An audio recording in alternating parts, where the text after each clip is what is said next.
The Forex market operates 24 hours a day, 5 days a week, across different time zones.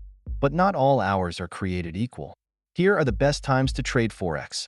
London session, 8 a.m. to 4 p.m. Greenwich Mean Time. This session has the highest trading volume. Major currency pairs like Euro to US dollar and Pound sterling to US dollar are most active during these hours, offering tight spreads and high liquidity. New York session, 1 p.m. to 10 p.m. Greenwich Mean Time. When the New York session overlaps with the London session, the market sees significant activity. This period is ideal for trading major pairs, especially USD-related ones. Asian session, 12 a.m. to 9 a.m. Greenwich Mean Time. While this session is generally quieter, it offers opportunities for trading JPY pairs. The Sydney and Tokyo markets provide a good trading environment with lower volatility.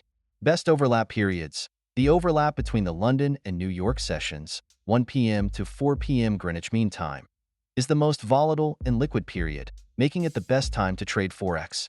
Remember, trading during these peak times can help you maximize opportunities and minimize costs. Happy trading!